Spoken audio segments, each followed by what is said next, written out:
육아 즐겁지 않으면 멈추자. 나는 등산을 좋아하고 즐긴다. 결혼 전에는 주말마다 혼자 8시간씩 등산하곤 했지만 결혼하면서 남의 이야기가 되었다. 그 후 30년이 지난 지금 아이들은 모두 성장하여 시간의 자유를 누리게 되면서 다시 등산을 시작했다. 등산의 맛을 모르는 사람은 사서 고생한다고 한다. 내려올 곳을 그렇게 힘들게 올라가냐고 한다. 숨이 턱턱 막히는 과정을 거쳐야 하늘과 맞닿은 곳에서 세상을 내려다볼 수 있다. 초록색 나뭇잎들이 내뿜는 피톤치드 냄새가 좋다. 내 몸 안에 쌓여있던 이산화탄소들을 밖으로 다 토해내고 맑은 공기를 순환시키는 느낌이 참 좋다.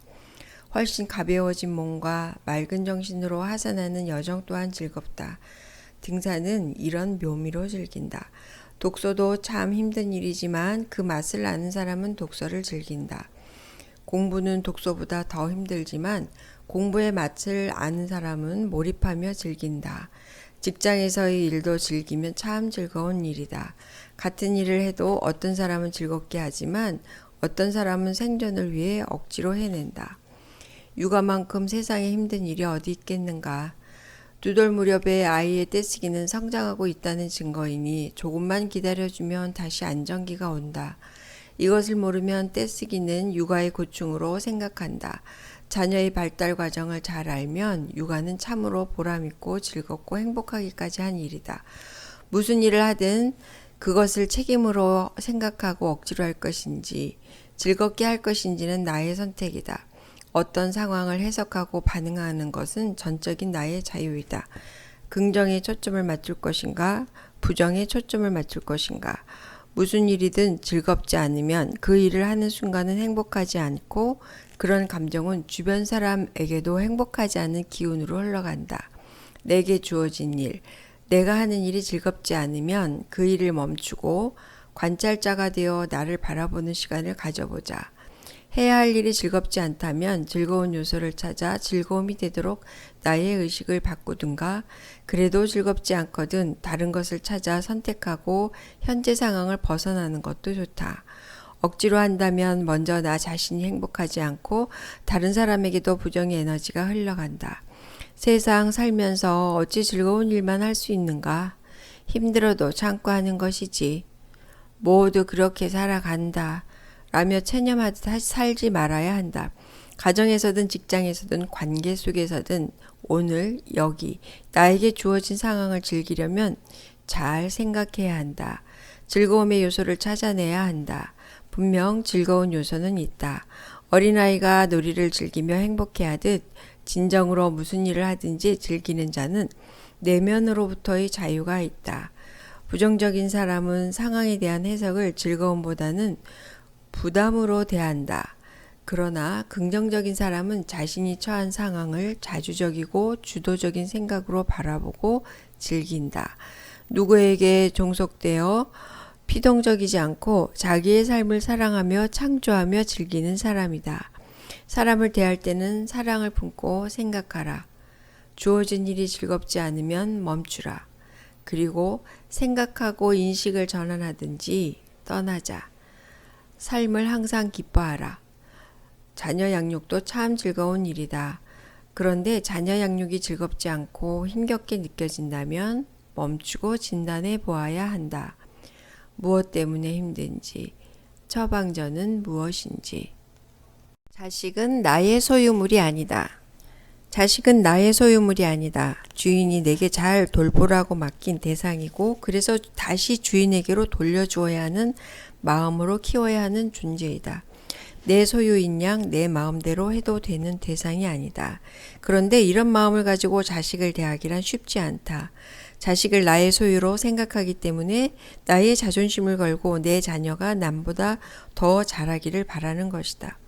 자식이 잘 되면 내가 영광을 누리고 잘못되면 나의 명예가 실추된 것 같아 부끄럽게까지 하다. 당연한 이치이기는 하겠으나 이런 것에 너무 집착하다 보면 자식이 내 뜻대로 생각하고 행동하고 살아가기를 강요하게 된다.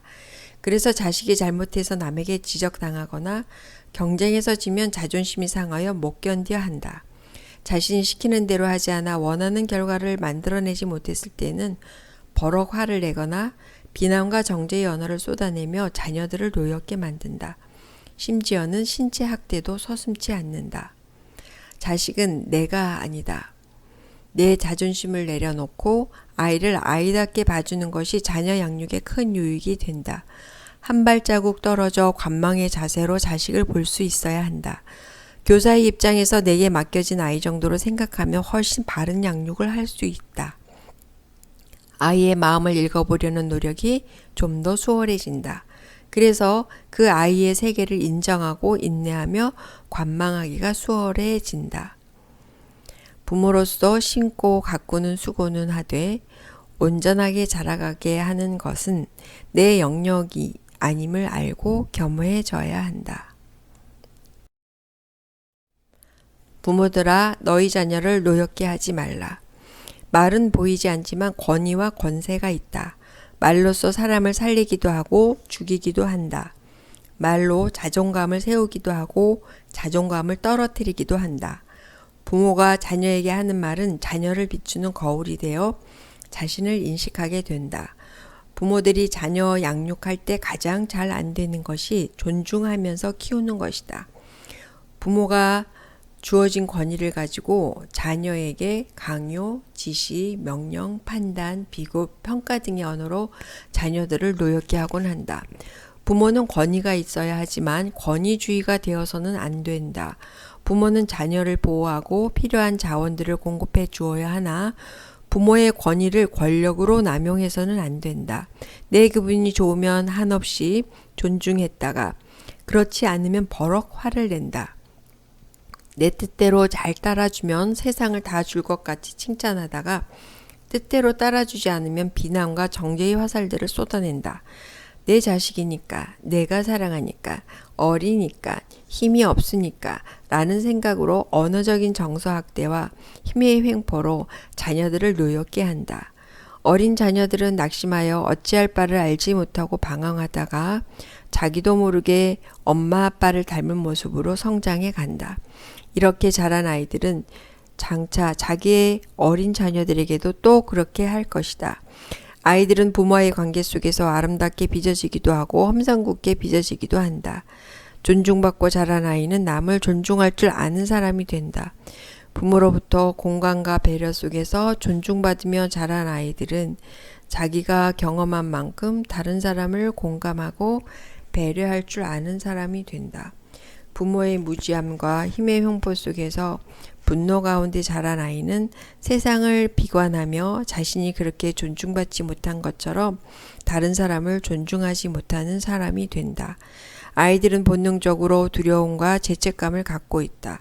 부모의 힘과 권위에 의한 억압은 아이들을 두렵게 하며 이런 경험들이 쌓이면 자신은 사랑받을 존재가 아니라는 생각 속에서 분노하고 낙심하게 된다. 억압형의 부모의 양육을 받고 자란 아이들은 불완전 애착이 형성되고 부정 성향으로 자신과 세상을 인식하게 되어 인생을 행복하지 않게 살아갈 확률이 높다. 아비들아, 너희 자녀를 노엽게 하지 말지니 낙심할까 함이라. 골로새서 3장 21절. 다비드 상과 미켈란젤로. 다비드 상은 블레셋 장군의 골리앗을 물리친 이스라엘의 목동 다윗을 말한다. 이 조각상을 보면 어떻게 이 거대한 돌덩이 속에서 이토록 정교하고 완벽하게 균형 잡힌 작품을 만들었을까 하는 감탄이 절로 나온다. 강렬한 눈빛, 불끈 힘을 준 주먹과 튀어나온 굵은 핏줄, 균형 잡힌 근육질의 탄탄한 몸매, 두 다리의 묘한 포즈, 다비드 상의 섬세함과 웅장함은 살아있는 듯한 생명력을 느끼게 한다. 이탈리아의 천재 조각가 미켈란젤로가 1501년에 대리석으로 5m가 넘는 거대한 다비드 상을 3년 만에 완성하였다. 당신은 어떻게 이렇게 훌륭한 형상을 조각할 수 있습니까? 라는 사람들의 질문에 미켈란젤로는 내가 형상을 만든 것이 아니라 다만 장애물을 제거하고 그 대리석 안에 있는 형상을 끄집어내는 것뿐이지요. 라고 대답하였다. 우리 어린 자녀들 속에도 아름다운 형상이 이미 내재되어 있다. 우리는 그 아름다운 형상을 끌어내는 솜씨 좋은 조각가가 되어야 한다. 아이 속의 아름다움을 보는 통찰력 있는 눈과 장애물을 분별하고 그것을 제거할 수 있는 능력이 우리 부모들에게 어른들에게 있어야 한다. 21세기의 교육은 무엇인가를 주입하는 교육이 아니라 장애물을 제거해주는 교육이 되어야 한다. 수많은 정보를 받아들여 그 정보들 속에서 잘 처리하여 새로운 창의적인 결과물을 만들어낼 수 있는 능력이 필요하다. 아이들 속에 이미 잠재된 능력이 잘 발현될 수 있도록 토양을 잘 가꾸어 줄 수 있어야 한다. 좋은 씨가 뿌려졌어도 토양이 좋아야 씨 속에 있는 형질이 피어날 수 있다. 적당한 수분과 온도, 빛, 양분, 장애물이 없는 토양, 즉 수용성이 좋은 토양이 되어야 한다. 봄이 되면 어김없이 피어나는 들의 민들레 꽃을 보면 언제나 생명의 신비와 감사함을 느낀다. 겨우내 땅속에서 자신들의 형질을 잘 보존하고 있다가 자기의 때를 알고 딱딱한 땅을 뚫고 나와 씨앗 속에 형질을 틔워낸다. 우리 아이들 속에도 이런 형질이 있겠구나. 누가 알아주지 않아도 자신의 때를 알고 노란 꽃으로 예쁘게 피어난 민들레처럼 우리 아이들 속에도 피어낼 아름다운 형질이 있다. 우리 부모들은, 어른들은 이 형질이 아름답게 피어날 수 있도록 토양을 잘 가꾸어 주어야 한다.